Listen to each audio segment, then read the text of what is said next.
The wait is over. No more spring games, no more fall camp whispers, no more projections.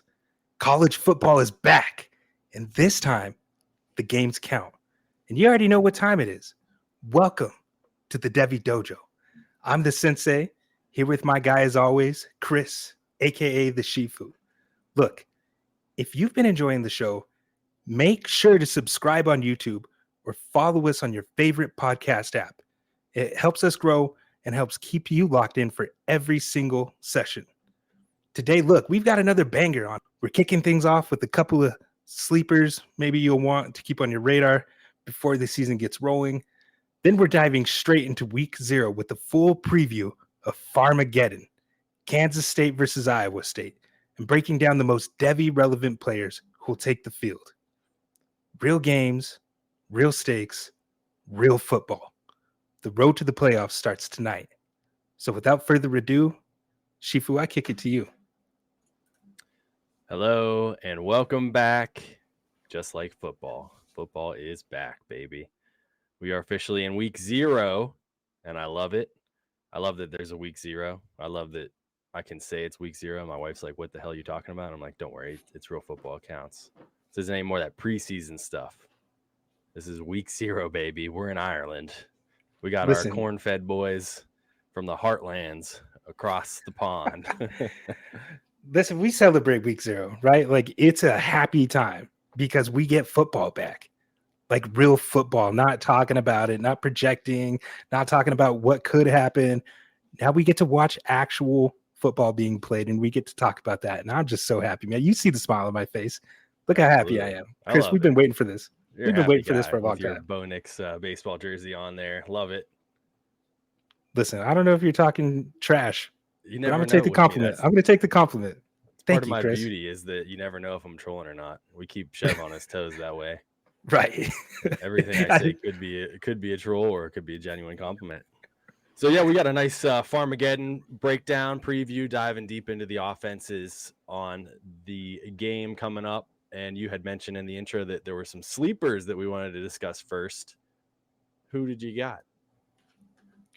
Well, man, the first one, I got to shout out my guy, Matty Ice, for putting me on to this guy. This is none other than South Carolina Gamecock wide receiver, freshman, Donovan Murph.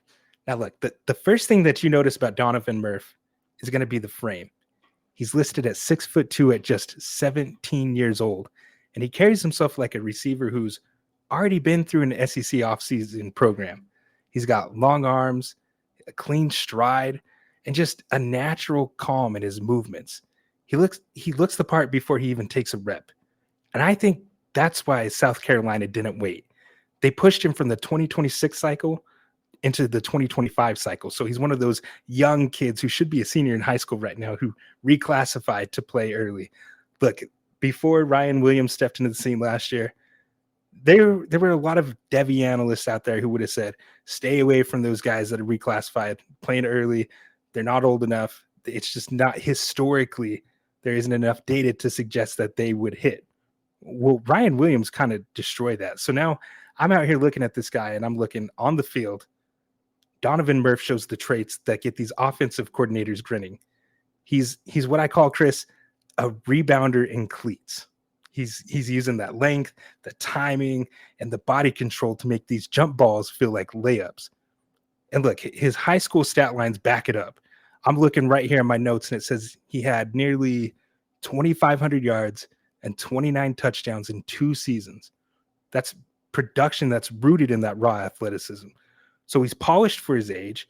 He understands how to stem his routes, how to leverage a corner's hips, and how to track the ball in stride. So watching him on these vertical concepts is like watching a center fielder run under a fly ball, right? He's calm, natural, inevitable. I love it, dude. We talked before about these multi-sport athletes, and so you could just see that all over his high school tape. But the SEC isn't high school. We talk about that all the time. And that's where the projection gets a little more difficult, right? Press corners, they're going to test his patience. Safeties will look to rattle him across the middle. And his frame, it still has muscle to add before he's bullying grown men week after week. I think as a freshman, he's coming in with like that prototypical size that you look for. But at this stage, at 17 years old, he's still got some more growing to do, is my point here. Let's see. I'm looking. He's got the artistry, and his route tempo is what I really liked. The ability to manipulate defenders with pacing. So he's got that little bit of route nuance already. Now, look, some people in my circle, again, Matty Ice, love you, man.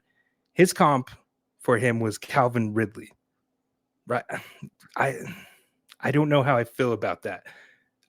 I think the comparison oversells Murph's suddenness, because Ridley, he's got that twitch, the burst, separation in tight spaces. But I think Donovan Murph is a little something different. I would say he's more like a long strider with who could hit that vertical dominance. He's not a big time separator like the, what is that word I use that time? The jitterbug separator. Jitterbug, yeah. I think that's why the cleaner comp and the one that's closer to home would be Alshon Jeffrey, which, funny enough, is also Donovan Murph's cousin. I don't know if you knew that. I would say Alshon Jeffrey, or maybe a Cortland Sutton. I think because, like those two, Murph, he's going to win with size, ball skills, and the ability to box out defenders at the catch point. He's going to stretch those defenses vertically. He's going to force safeties to respect his boundary presence. And look, South Carolina's room right now, like their wide receiver room, why it's so tantalizing to me is because it's loaded with young talent, but a lot of them are unproven. I think right now Nick Harbor would be probably the primary guy for sure. And then it's open. So I mean, they got 7 freshman wide receivers on the roster, and I think I was looking at 247 today, and they said they project 5 of them to be traveling with the team on game days. So I mean, he's got an opportunity, and that's why I really wanted to talk about him. I haven't seen very many Devy analysts out there talking about this guy, and look, he's just a lot of fun to watch. Yeah, and I haven't done too much work on him. I haven't done any film scouting or anything yet, but he's a guy that you put me onto, and you pretty much summed it up. I mean, definitely a guy to be a little bit excited about, and we love when these guys are flying under the radar, especially in Devy circles, because that's how you get an edge, right? So yes, good sleeper pick for sure, and I love when somebody's got the Alshon Jeffrey bloodline. He played at South Carolina too, right? Feels like a million years ago. Yeah, it was so long ago. I believe so. Pretty sure he did. I have to check. Yeah. I'm pretty sure he did too. We'll say yes. Obviously, I love Lenoris. So, if there's an opportunity for him, maybe he comes out this year, maybe he doesn't. But if Murph can continue to grow with him and kind of fit into those spaces and be wide open for him, we love that. We're going to need that. If we want Lenoris Sellers to take that jump like we all want, somebody's got to step up in that wide receiver room. Absolutely. Why can't it be Donovan Murph? I agree. And along those lines, it's not going to shock anybody, but one of my sleepers is a guy who I briefly mentioned in our fall camp recap. That is Koby Howard from Penn State. Ooh. So he's a freshman wide receiver. We know the history of freshman wide receiver, or of just wide receivers in general at Penn State. It hasn't been great recently. There's a lot of reasons to downplay that room. It's the polar opposite of the Ohio State wide receiver room, right? So I like this kid because he's been having a pretty good fall camp, and he's getting a lot of hype from the coaches. So he was a track athlete as well. He projects to be more like an inside guy, a slot receiver in both college and the NFL if he ever makes it that far. As we know, Trevor Pena has transferred from Syracuse, so that's likely his job. So that's a good thing and a bad thing, right? Because when you're looking at guys like Koby Howard, you want them to have opportunity young, but you also want them to be able to learn from somebody who is a vet. And Pena's been around. He's what, a 5th year senior, I think.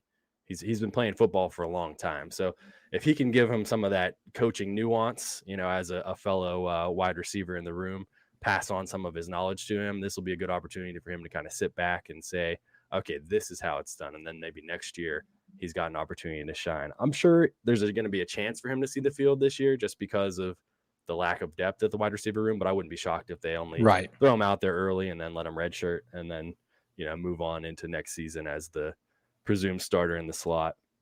But like I said, me, I love my intangibles. He's been getting tons and tons of praise from the coaching staff all fall camp. Just one of those guys that you can ask anything of him and he's going to do it, and he's going to push harder and harder every day. And I love that mentality. I don't want the guy showing up thinking that he's all that and that he's, just give me the ball because I'm the guy, the traditional diva wide receiver, especially from a slot guy. I want a guy who's going to go in there and really focus on, carving out routes and getting that nuance in his game that's going to provide a little bit more opportunity to get open for his quarterback. So he could potentially be a part of the Penn State future as a pass catcher there after this season when they win the national title with all these vets that they brought back.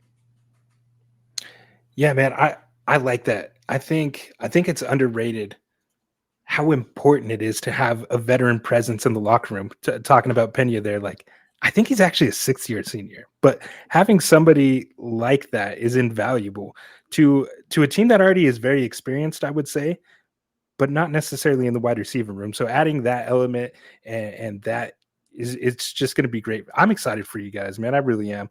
I mean, at the end of the day, obviously I'm going to pray on your downfall during game days, but overall, Of course, yeah. But overall, I the am fan excited. in you, yeah, it's fun to Yes. watch good teams be good, and hopefully they can do it and stop falling short when it really, really counts.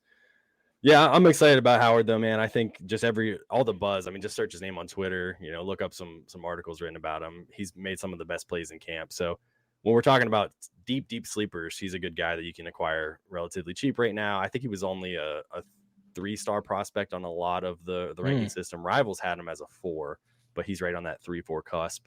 So he's a little bit underrated, but naturally there's going to be a lot of vacated targets at Penn State next year. So he should have an opportunity to move up the ranks a little bit and be on everybody's radar. And he's obviously on my radar. So yes, sir. I like that. I got another one. I got another deeper sleeper. And I say that because we've ran so many mocks right now in the Discord, man. We've been running we're almost finished with the 10-rounder that kind of has all of us in a blender these last few rounds. But yeah, the slowest 10-round mock of all time. Yeah, man. We're just dragging on right now. But I mean, look, we got preseason week 0 coming up. It's a lot of real football. Like this isn't really the time. So I get it. But this guy right here, man, I found out about him and I'm getting excited, man. He's my type of running back. I'm talking about this 4-star in a crowded running back room there in Notre Dame. His name's Nolan James Jr. Now, when you pop on the tape, the first thing that strikes you is his density through contact. He's a nice 5'10", 215 pounds. Nolan James Jr., he's compact, just densely put together, low to the ground with a frame that's built for leverage. But I think, Chris, what separates him from like the average stocky runners is the way that he moves with that frame. Nolan James Jr., you're going to love this. I've used it before. He's a bulldozer with ballerina feet. Yeah, it's one of my favorites. I'm pretty proud of that one. But I say that because he's compact, low to the ground. He's still able to hammer through those arm tackles, yet reset and cut inside a phone booth without losing that rhythm. It's a kid who when you look at his high school production, he was carving up these New Jersey high schools. He rushed for nearly 2,000 yards and 19 touchdowns as a senior. But it wasn't just the ground and pound volume. What I liked about him is he's a former wide receiver, and that background really bleeds through in the way that he snatches the ball out of the air. I don't know if you were able to watch Notre Dame's spring blue and gold game at all, but just a couple highlights, yeah. Okay. I recorded it and watched it, and I went back and watched it because I was like, I didn't even notice this dude, but he had this really nice catch. So he caught 3 passes for 60 yards in the game. But what stuck out to me was this 37-yard catch where he snapped his hips upfield, and he just looked like a wideout in a tailback's body. And so that background really showed up. I don't think it was a fluke either. He logged over 1,100 receiving yards in high school, like I said. So that background really showed up. And I think the strength of his game, Chris, lives in the gray area, kind of like between chaos and control. He runs with what I call a hurricane balance. Violent collisions swirling around him, and his pads just stay square. He keeps his feet on their beat, and somehow he keeps pressing forward. He's decisive in the hole, sudden enough to slip through those tight spaces, but still slippery enough to make linebackers whiff when they come hunting for a big hit. So I'm really hyping this guy up. He doesn't have the long speed, right? That's kind of his knock, but he's quick enough. Like quick feet is his superpower, the way he's going to be able to come. Contact balance. I love running backs with contact balance. But here's the thing. Notre Dame's backfield is pretty crowded. Like we've said, we got Jeremiah Love, Jadarian Prince there, Anais Williams. But there, he's impressing. He's been impressing in fall camp, and the coaches have praised him as an under the radar freshman to watch. So I think with coaches pointing to his ability to play on third downs because of his pass protection and his receiving chops, and then you factor in the ACL, Kidron Young, the running back there, he just had an ACL tear. I don't know if you knew that either. So I mean, there's an opening right there. So I'm projecting forward and saying, look, there's a potential opportunity for in 2026 when I figure Jeremiah Love will leave. The other running back that will be a senior, I project him to possibly leave as well, which potentially opens up a slotting spot for this guy, or at least running back 2 on the depth chart. So pretty exciting stuff, man. And a name that I don't hear anybody talking about right now, Nolan James Jr. And you're going to like this comp, Chris. He's Kyron Williams. He's Kyron Williams. Yeah, Kyron. You know how much I love Kyron. Yes, your favorite running back in the NFL. And it's not just the. That sounds a lot. I mean, the descriptors that you said sound a lot like Kyron, though. So I'm with you there. Yeah, and I mean, you see him in the Notre Dame jersey too. Kind of looks like him. So that's the guy I'm looking at, man. I was doing a quick Google while you were doing all that, and there's a lot of high praise from him coming out of 24/7. One of the guys said, "I want to single out Nolan James Jr. This kid." One source called elite and the biggest steal in the class, and they flipped him from Boston College apparently. So yes, I like it. People seem to be pretty hyped. He's going to be a guy that carves out a role because he's an outstanding football player. He can play on every down. You can trust him as a pass blocker and as a pass catcher. He runs hard. He bounces off tacklers. He's not as explosive as Jeremiah Love, but who is? Right. I mean, exactly. Who is? Yeah. But he does all those little things right. And I mean, with so many people praising him, man, that's what caught my attention straight up, is just looking at 247 and some of those. I was like, oh, I didn't know anything about him. And then the more I dug into him, looked at some of his tape, man, dude, it's exciting. Shout straight out to our CEO, Tyler, for hooking us up with a 24/7 subscription, because we've been paywalled for a little bit there.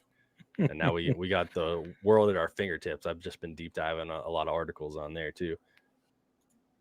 Yes, I did have a couple other guys that are potential sleepers that I kind of broke down in the middle of my Iowa State breakdown for Farmageddon. So we should probably just dive right into that. Let's do it. Yeah, we got real football, Chris. Let's talk about that. Let's talk about the game. I love football and I love redheads. So this is a great opportunity over there in Ireland.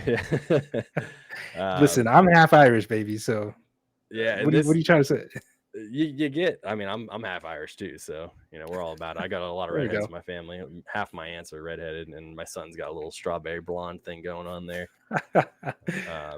This should be a fun game though, kicking off the season for us. Sounds like Matt Campbell really did a lot of work in getting the team prepped up for the fly over to Ireland. This is the first time Iowa State has ever even played outside of the U.S., and I know that Matt Campbell has reached out to a lot of guys who have played in this game before, such as Notre Dame's Marcus Freeman and Scott Frost, who did that with Nebraska. He's now at UCF. He even talked to Nick Sirianni, Super Bowl champion Nick Sirianni, about it, because they started their championship run last year in Sao Paulo. So trying to just pick the brains of some of the best minds in football to say, what exactly did you do when you were taking your players, outside of the United States? So I like that. Apparently they're very focused on nutrition. I saw the word nutrition a ton. So Iowa State's all about nutrition. They don't want everybody eating all that corn out there. They just want to get them on the right path and let them be, nice and prepped up for the game. But, sleep, nutrition, they've been looking into everything. So it sounds like you can't use the jet lag or any of that as a excuse if they're going to be playing poorly in this game. Dude, I love what we're doing with week 0 and going to these Ireland games last year. If you remember last year, it was it Georgia Tech and Florida State. And, Florida State was a team that everybody was projecting to make it to the college football playoffs once more. And then Georgia Tech just came out and really dominated, and had that clutch victory, dude. It was so much fun last year. And the big thing about that game was that it was a conference game, right? You had 2 ACC rivals going at it. And now this year, same thing. Right off the rip, we get 2 ranked teams in the Big 12 playing against each other. And what I love about it is it has such big playoff implications down the road. We got Iowa State, who was in the Big 12 championship game just last year. And just last year, these 2 teams obviously played in Farmageddon. And I was talking to you before the show. I loved this game last year. I had so much fun watching it. The very first play of the game, Avery Johnson fumbles because their offense, like, Kansas State, they do a lot of motions, a lot of RPOs. It's a lot on Avery Johnson at the line. He has to make a lot of decisions, post snap, all of that stuff. And with the ball in his hands, I think they were doing like some type of RPO motion action with Dylan Edwards there, and he just lost control of the ball. Iowa State picked it up, and then it was like a 15-yard toss to Jaden Higgins to really set the tone of the game. But it was fun, back and forth. Kansas State came back, nearly won it. So much fun. It was like your typical Big 12 game, very explosive, not that much defense. So I'm really looking forward to see if that carries over this year. I think Iowa State probably has a underrated defense this year, but I mean, Iowa State lost all those wide receivers, which I'm sure you're going to talk about. So they're returning exciting. A lot of starters. Iowa State is especially on offense, other than the wide receiver room, of course. This should be a pretty different game than the last two Farmageddons, though, because I think it was snowing in 2023, and then last year it was sub freezing, below freezing. So it'll be a little bit different playing over there in the dreary weather of Ireland in August instead of the middle of the freezing cold heartlands. Right, and I didn't look at the weather report, but I think it's going to be like 60 or something. It's going to be like way different. It's not like summer weather there, obviously. Other side of the world. I feel like they're never summer weather in the UK. It's always just like dreary. Dreary, just real cloudy, right? Like Pittsburgh in the fall, but year round, rough over there. Oof, but I kind of like that, though. I like a little bit of rain every now and then. Yeah, you need sunshine. Yeah, a little depressing. That's why you get all these fantastic writers and songwriters coming out of there, because they're just so damn depressed. I'm looking for. I mean, I think maybe obviously the quarterbacks are going to be the big names that everybody knows. Everybody knows Rocco Becht coming back. He's got a chance this year to be the first Iowa State passer to pass for 3,000 yards in 3 straight seasons, after passing for over 3,500 last year. I think he's, as a Devy asset, not somebody who I necessarily target. I know because of his name and because of the people that he's produced at the NFL level, he gets a little bit of buzz, and he is a very poised quarterback. He makes a lot of nice throws under duress. I think he has that kind of clutch gene in him, which is nice. But when you look at the overall profile, he's just not that big of a guy. And, that's not always a good starting point for a potential NFL player at the quarterback position. And he rushes a little bit, but he doesn't have like the full-blown mobility that you want to see out of a modern day NFL quarterback. I think he had over 300 yards rushing last year, but not something that you really can project from a 6'1" guy to be doing a ton of at the NFL level. You know who he sounds like, Chris? He sounds like Brock Purdy. That's who it sounds like. Like that, yeah. Yeah, another guy that played there, very experienced, isn't the biggest guy, little mobile. I do love Brock, sleeping on him, man. Everybody sleeps on Brock. He's 6th in the league in fantasy points per drop back since coming to the starting role in San Francisco. So I do love Brock, but I don't see a lot of Brock necessarily. Becht. But he could continue to grow, and he has an opportunity here this year to really silence the haters, especially with a new group of wide receivers. I think he would make a good coach, though. I mean, he's got a great football IQ. Everybody's always talking about his leadership. Both the receivers at the combine last year and his tackle who declared for the draft last year was talking about how great of a leader he is. Ultimately, though, it's just like I don't fully see the Devy asset there. I think he'd be a great player to have in CFF or maybe even C2C as a potential shot for the NFL, but don't necessarily love him as a Devy asset. But I think he's going to be good in this game. He always wants to compete in the Farmageddon game. So should be a fun game for us to watch to kick off the season. Yeah. And I'm right there with you, man. Both of these quarterbacks, I'm not really sure how I feel about them as Devy assets, but great CFF assets, right? Like, he's going to score you points. He had over 3,000 yards last year. I think 25 touchdowns. He's got the clutch gene. This game last season, he threw 3 clutch touchdowns, one to put him up and win the game. He's a baller. And earlier, I did kind of say he reminds me of Purdy, not necessarily in play, but I mean, there are similarities, and it's not just the uniform. It's the height, the kind of underrated aspect of his game. Because I do think that he is a little slept on. I do think he's better than a lot of people give him credit for. But yeah, I think he's just like a really good college quarterback. And like I said, he's got the gamer status, yeah, and if he didn't pass he only had 59% completion last year. So if he was a little bit higher on yeah, that, he'd be talked about a lot more, I think. yeah. Because that would be the path right to the NFL, would be, 7th round draft pick, Mr. Relevant, something like that. I don't see him ever being a high end draft pick, but as we've seen from Purdy and other guys, all you need is a chance, man. You just get onto a team, and there's probably a good chance that with a nice season, he could latch on to a team, at least, in a practice squad role or something like that. But I think he'll be a lot of fun to watch this year for sure. Yeah, I think he's a gamer, a lot like Will Howard last year, and I think he'll obviously find a role in a team. I think he could be a pretty good backup in the NFL. A guy who, if he came in, he could probably get you some wins. But yeah, that's what I mean, man. Give him a clipboard and let him sit there and break down the game, because it's clear he knows the game of football pretty well. So there's a chance for him to do something somewhere, just not necessarily somebody I want to own in Devy. Right. Avery Johnson, I think, maybe a potentially better Devy asset because of his rushing. Yeah, and I think that's the thing. He's a guy that he ran for nearly 700 yards, 6.3 yards per carry. He ripped off 31 runs of 10 plus yards. So legit rushing upside for your future dynasty rosters. And I think as a passer, he's raw, right? Like last year, he was a freshman starter, but you saw the ceiling. I think the ball jumps out of his hands. He's definitely comfortable in that RPO and play action game. And when he's in rhythm, right, especially in that like the 10 to 19 yard window, I think you see some of those NFL starting level traits. He threw just off play action and just play action sets. He threw 17 touchdowns last year. And I think the tape matches the numbers. When he can set his base, Chris, he could drive the football with real juice. But when he's under pressure, that's when those cracks show. PFF cited him at 45% completion rate and a sub 50 passing grade when he was under pressure. And on film, you can see why. Like he has the narrow base, feet are splaying, throws sailing as he tries to escape. And the deep ball, he had only a 26% completion on passes over 20 yards.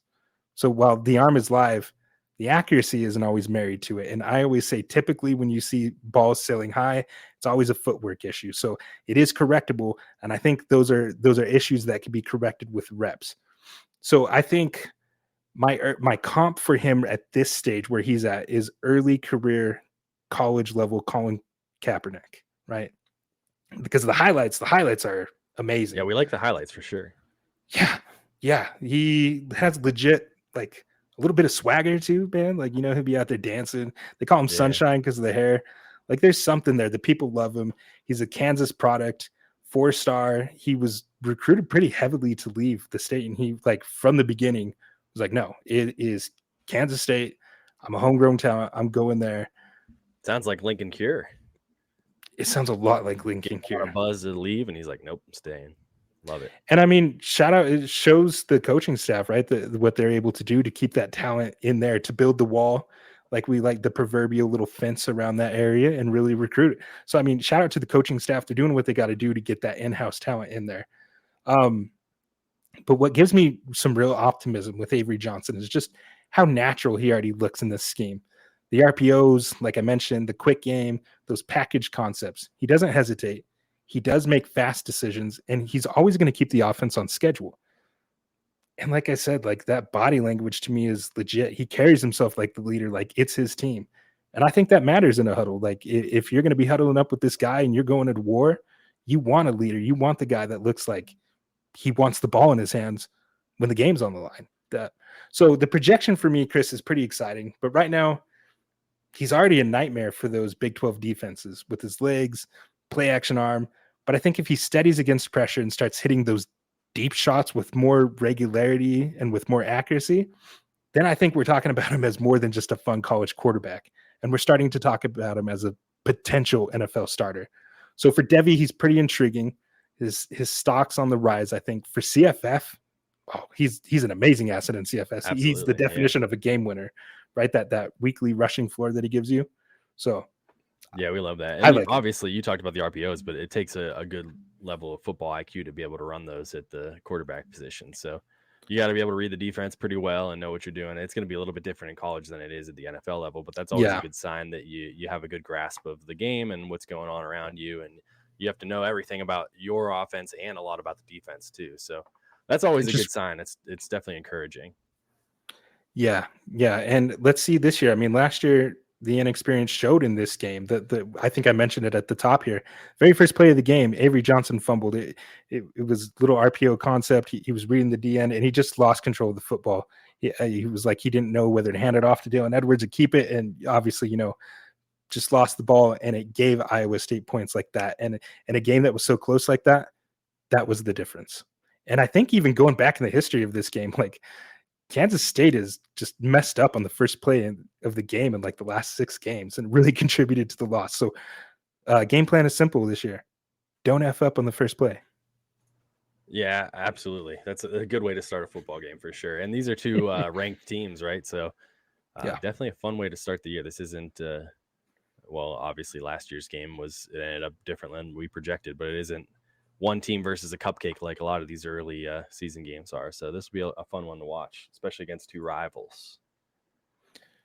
Yeah, it seems like that's like the new standard for these week 0 games in Ireland. They're going to give you a conference matchup, one that has heavy implications on in the playoffs. And honestly, this whole going on to week 1 is kind of like that. Like for the big noon kickoff week 1, Ohio State versus Texas, that's AP polls number 1 and number 2 team right off the rip going against each other. I love that. And you got to love it. You got to lean into it, man. Football, everybody wants to watch the good stuff. They don't want to, lean into it slowly. They want to just dive right in. Looking forward to it. Definitely. You mentioned Dylan Edwards. Tell me a little bit about those running backs over at Kansas State. Dylan Edwards, man, I got to watch quite a bit of him in his time in Colorado, and he's just a guy that if you're a defensive coordinator at the collegiate level, he's a guy that you got a game plan for. He's not the biggest guy. I think 5'9". He's only I think he's sub 170. So I mean, not the biggest guy. Definitely doesn't fit the mold of like the workhorse running back, but that's not what makes him dangerous, and that's not his game. His game is built on burst. It's built on suddenness and space. And when he gets daylight, like he erases those pursuit angles. He's truly like a home run threat every time.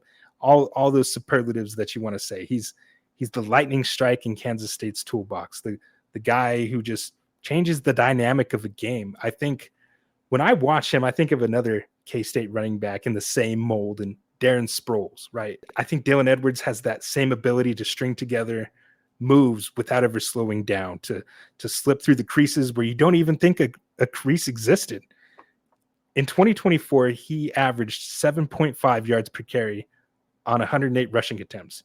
He forced 20 missed tackles, and he had a 51% breakaway rate. So half the time he hit the second level. He was always a threat to go the distance. Awesome. So yeah, that's elite. That's elite explosiveness. But what impressed me the most on his film was just the growth that you saw, because early on he was all gas all the time. He would bounce everything to the outside, try to outrun everyone. But last year, I think you saw that patience, right? He would press the line, but he would let the blocks develop, then triggered that burst when the daylight really flashed.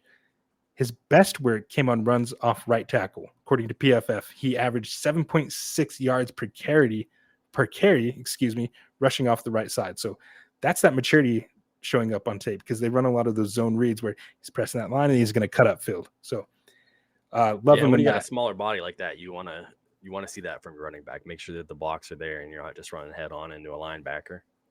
Right. I mean, you're small, but use that to your advantage. I like running backs that are 5'9", 5'8". I really do, because it's a little harder as a defensive guy. Like, it's hard to see those guys if they're patient like that and learn to let their blocks develop. You're like, where the hell did this guy go? And then before you know it, he's in the second level. The safety's got to take care of him then. So, and it's exciting stuff. And I think as a not as a wide receiver, but just a receiver out of the backfield, I think he adds even more juice. Last year, he was targeted 33 times, with over half of those throws being behind the line of scrimmage. So basically, Kansas State treated him like a punt returner in space, right? They're like, let's get this dude the ball and let's see what happens. And it worked. Like, he's very explosive. That's why in CFF, you'll see him go so high. I was just in a draft and he went in the second round, I think, or first round, late first round. Awesome. I'll have to look, but he went high because he's considered a very high CFF asset. So he's one right here that I know a lot of people are watching with a lot of anticipation. Is he going to break a big run? I think Iowa State, like I said, has a pretty good defense, but I think they are susceptible to a guy like him. So just exciting to see if he could put that together in this game. Yeah, and he had 196 yards and 3 touchdowns in their bowl game. So, I mean, he's off to a good last game, start if that carries over at all. And Jackson's their other running back, Joe Jackson. And it sounds like some of the beat writers are projecting him to get a decent share of the workload as well, as more of a thunder to the lightning of Edwards, a bit more of a innings eater, a guy who can carry a little bit more of the workload, so you're not giving it all to a 175-pound guy. Right. And exactly. You need those complementary pieces like that, because you want to keep him fresh and maintain that efficiency with a guy like Dylan Edwards, right? You don't want to give him 20 plus carries. Yeah, absolutely. So I don't know that he's a great Devy asset necessarily, but we'll probably see a lot of him, maybe not in this game, but throughout the season. And in the bowl game, he only had 7 carries, but he had over 49 yards. So yeah, pretty sweet. Yeah, super efficient. Yeah, going to the other side, they got their top 2 guys coming back. Like I mentioned, most of the team is coming back, especially the offense outside of the wide receiver room. So Carson Hansen and Abu Sama, who have been there. Sama's been there for 2 years, going into his 3rd year now. Carson was kind of usurped him a little bit as the lead dog there last year, which is interesting, something to take note of, because he was phenomenal last year. He had 13 touchdowns, 752 yards, so that's 5 yards per carry. He also caught 13 balls for 88 yards and 2 touchdowns. I think that if you can expand his workload a little bit and see what he's got, he could potentially really start climbing up the ranks, because that equivalates, if that's a word, to 8.5% of his carries went for a touchdown last year. I mean, that's pretty damn stat. Good. I'd like to see him get more than 151 carries this year. Let's give him a full workload and see what he can do. I saw somebody comparing him to Christian McCaffrey, and I rolled my eyes major at that. Yeah. But if we could see him catch more than 13 passes, maybe there's a chance for, a comparison of like a CMC light or something like that. That would be the ceiling that I would see as a potential draft pick. You can't compare him to Christian McCaffrey. You can't compare anybody to Christian McCaffrey, but it would be nice to see him have a full workload for an entire year and potentially, boost himself up into that pretty deep running back class next year. There's a chance he comes back too. That's what I was just about to ask you. Do you think he goes back, or do you think with a big year that he would? That's what I mean. It kind of depends. And what's interesting to me is I almost feel like the better Devy asset is Abu Sama, because he was phenomenal in 2023. He was the name to own, and he kind of fell off in his own backfield. But he's got blazing speed. He's a track athlete. He had 7.3 yards per carry in 2023, and he was the Iowa Gatorade Player of the Year coming out of high school. So there's a lot of talent there, and reading up on it, it sounds like the coaching staff is trying to make sure he knows what is within his capability and what isn't, and make him do the right things and not do the wrong things, because that seems to be the biggest part of the game that he's getting wrong, and why they're keeping him off the field is his just trying to do everything when you don't necessarily have the ability to do everything. But I think when you have that fast speed and, a year where he's already flashed his abilities, it makes me wonder, like, what's going to happen if we do see a full year of Carson Hansen getting a ton of the carries and taking even more off of his plate? Will he transfer? Right. If Hansen comes back, will he transfer? Like, would he? I think he'd have to. I think he'd have to if he wants to get that playing time. We're talking about a guy who's definitely on a lot of Devy rosters, but you could potentially acquire cheap, or, people, especially mid-season, if he's not getting a lot of the workload. I kind of like him as a potential lottery ticket to see what if he does transfer. Where does he go? Are we going to see flashes of 2023 again? Yeah. And, so we talked about Rocco Becht. We talked about the running backs who are all returning. Chris, I want to know about these wide receivers, because Iowa State lost some pretty good ones, and Jaden Higgins and Jalen Newell, who of course we know went to the NFL, both went to the same team in the Houston Texans, which is pretty incredible to think about. So talk about that room right now, because I think that's the biggest question mark right now. Absolutely. And I think it's an awesome story that they both ended up on the same team again. That's really Mhm. cool.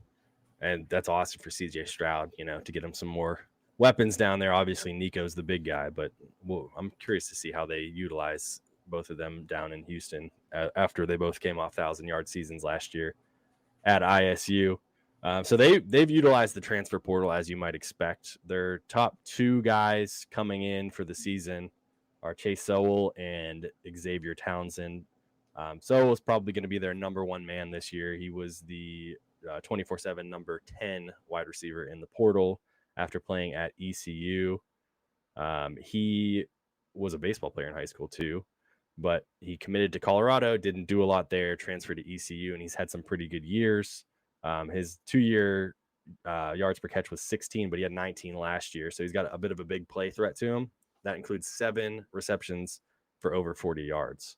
So I think he's pretty much locked in to be their wide receiver 1 this year. And, if Becht is going to get those 3,000 yards again to break that record, be the first one to get 3 in a row, he's got to put those yards somewhere, right? They lost over 2,000 yards from those two guys. So I think Sowell's got an opportunity here in front of him to really be the lead dog in that wide receiver room and kind of take the reins and be Rocco's go-to guy. I'm excited to see what he does this year. Townsend, on the other hand, is probably going to be their slot guy, and he's just kind of an electric, fun guy to watch. He was at UCF. He actually almost committed to ISU and then flipped like very, very late in the process. And it was cool seeing him talk about it. He had said, he kept a good relationship with the staff. They all wished him really well whenever he did flip. They weren't mad at him or anything. They're just like, we hope you do great things. We're excited to see how you do. And that was part of the reason that he ended up back there, is because he did have such a great relationship with them. He loves the culture that they built, and now he's back there ready to ball out. So I think he's going to be their primary slot guy, most likely, almost a direct replacement to Jalen Knoll. That seems to be what the coaching staff has indicated to him, in getting him to transfer there. He also is a fantastic returner, especially punt returns. He's averaging 10 yards per punt return in his collegiate career. I think he's going to be their primary kickoff returner as well. And he's rushed the ball 32 times at UCF. So they can be a little bit creative with him, but I think most importantly, his impact is going to be coming out of the slot as Rocco Becht's middle of the field target. Yeah, I love it. It's never easy replacing guys like Jaden Higgins or Jalen Noel, who are some legitimate prospects, man. Like going back and watch, because I didn't watch a lot of these games. I do kind of live near Big 12 country, so I do have a lot of exposure to them. But I watched the Farmageddon game. I watched a couple. I watched the Big 12 championship. Obviously, they're a good team. I really like what these coaches are doing with this program. You alluded to the culture there.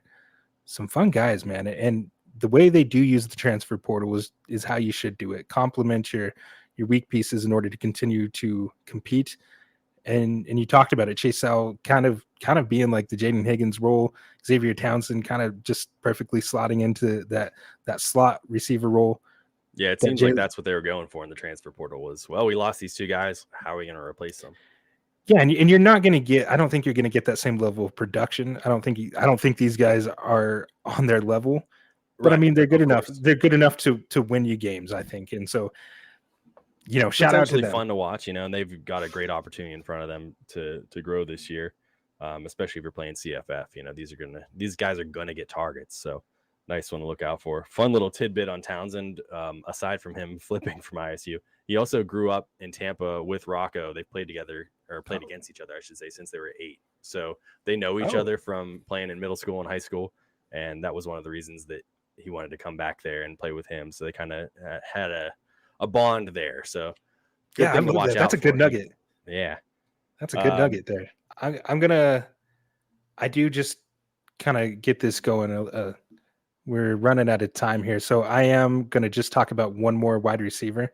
I think probably the most Devy-relevant guy right here, Jace Brown. I could talk about the other pass catchers, and I think that would be the tight end room. They got about like 5 tight ends legitimately that they can play and that could get time. I think the most exciting one would be the freshman Lincoln Cure, who we highlighted in our Freshman Fever episode. So go back and check that out if you really want to hear about him. We did get the inactives list from the Big 12 because shout out to the Big 12. They're doing that this year, which is pretty cool. Lincoln Cure is already he's already labeled as out for this game, so which shows he's not going to play. You know, he might be a guy that gets redshirt this season, which is most likely, okay. I think, at this point, just because of the depth of that tight end room, which, Yeah. like you said, so many good tight ends in that room right now. Absolutely. Give him a year to rest. Figure it out. Yeah. So I don't really want to touch on those guys. There's Oakley out there, and I think he's probably the starter. He didn't really do much production wise last year, but I think he's going to be the guy this year. And he's a big, tall guy. He's going to be a nice target for Avery Johnson. And they're always going to get those guys implemented in the passing game. But enough about them, because tight ends don't really matter, right? Unless you're elite in Devy. I'm going to talk about Jace, and he's just a guy that when you flip on Kansas State tape, Jace Brown immediately jumps off as the kind of receiver who he changes how a defense calls coverage. And I think he's straight up just a playmaker. I'm talking last season in this game when Kansas State was trying to come back, Avery Johnson hit him over the top 65 yards for a touchdown. Playmaking DNA. He had 17 yards per catch last year, 5 touchdowns on 820 yards on just 47 catches. That's explosive efficiency. Not just like that empty volume that you get, right? Like 47 catches, that many yards. Awesome. I love to see that. So you project now if he can get just let's give you some more targets, right? Some more catches. What can you do? So let's see. I have 42% of his deep targets have been completed. He averages 47 yards per catch downfield, and his yards per route run sits just a little north of 2.2. So kind of right in that area where we want to see you as a college prospect. I think he could be like a legit vertical threat this season, like their primary option doing that. But I think what separates him is he's not just like a one-trick pony, right? He's not a one-dimensional speed merchant. I think he can work the full route tree from what I've seen. He's not just running goes. He's winning on those intermediate crossers, all that stuff. The question is, you got to see if Avery Johnson can develop as a passer to hit him in those stuff. Because, I mean, Jace Brown has already shown that he can beat press with that foot quickness off the line with his split releases that he has. He has a nice, real nice release package. So, I mean, a lot of little nuanced stuff that I really like. I think stylistically, he reminds me of like maybe a slightly lighter, little more raw Emmanuel Sanders. That quick hitting, kind of like a versatile wide receiver. He could work both the slot and the boundary. He can, of course, stretch the field vertically, like we said. I think if he continues to stay in the weight room, bulk up, I think maybe you start seeing slight shades of like a Tyler Lockett in the way that he can manipulate the defenders with his speed, pacing, and that tracking of the deep ball. So bottom line, Jace Brown, he isn't just productive, he's efficient. He's got that blend of deep ball production, slot versatility, explosive yak ability. It gives my guy Avery Johnson a legit true playmaker to lean on. I think if he cleans up the hands, because he did have a little bit of a drop issue last year, if he cleans up the hands and the consistency in catching, I think you're looking at a future all Big 12 performer with, I think, legit NFL starter potential. I think he could be like an early day 2 guy at this point, potentially higher if, of course, he has a big season. But if I had to grade him out right now, I'd put him as like a day 2 guy. Yeah, I like that. I'm looking at some of these tidbits. He's 5th nationally among active players with a 17.0 yards per catch. So that's awesome. Yeah, I'm telling you, super, super efficient. We just got to work on that deep ball from Johnson, as we alluded to earlier. Yeah, I mean, I think if we see Avery Johnson take the next step, it's going to be really exciting. I mean, I think people already have Avery Johnson penciled in as just like a really good college quarterback, a guy who can run, isn't going to beat you with the arm. And I'm telling you, man, like the more you watch him, there's a little something there, man. I ain't saying he's there yet, but there's enough to at least be excited from a Devy perspective. For sure. Absolutely. I think they gave him a good bit of money to come back too and not transfer elsewhere. So they want him to be the number 1, and he's got the opportunity to be that number 1. Yes, sir. Let's get a big year out of him. Well, I mean, man, we got this game. Week 1 steadily approaching. Of course, there's other week 0 games, but we know that we yap a lot, we talk, so we kind of just wanted to hit on the big one. Farmageddon. What a name. Like, it doesn't get much better than that in terms of rivalry names. Shout out to Devin for the beautiful thumbnail too. Yes. Our boy Devin's always killing it on all of our thumbnails. He does all of ours and many more from FSAN. So he's the guy for sure. He is. Well, Chris, I think that's going to do it for this week, right? I'm excited, man. Let's watch some football, some real football. Next time we talk, we'll have seen actual college football played. God, it's so beautiful, man. I feel like we've waited for this forever. But for right now, we got to go. And if you learned something new today, or if you got any value out of this, or if you just enjoyed hanging out, hit the like button. Make sure to subscribe on YouTube. Follow us, of course, in your favorite podcast app so you never miss an episode. Please don't forget, I'd be remiss if I did not mention this. The free Discord is the best way to connect with us. You can join in future mocks, talk ball with other fellow ball knowers. You can find the link, as always, pinned in the YouTube description, or you can head over to X. You can find me at Empire Elite FF, and pinned in my bio is the link tree with everything that we're doing, all the different social medias that we're on. Click on that and you'll find us. But now, here's the call to action, man. I want to hear from you. You know, me and Chris, we're going to be roaming in those comments. So type below. I want to know who your favorite sleeper is heading into the season. And how do you see Farmageddon shaking out in week 0? I think Kansas State right now is slightly favored, even though Iowa State has won the last, 5 matchups. So drop your thoughts in the comments or hop in the Discord and let's keep this conversation rolling. Week 0 is here. The season is live and the grind starts now. We'll see you next time in the dojo. We are here. We are here. FantasySportsAdvice.com, offering the best fantasy sports social media platform. Why join endless Discord communities or the trolls of Reddit? Fantasy Sports Advice is a community designed to help you win with 24/7 support. Go to FantasySportsAdvice.com and become a pro member for unlimited access. Again, go to FantasySportsAdvice.com today.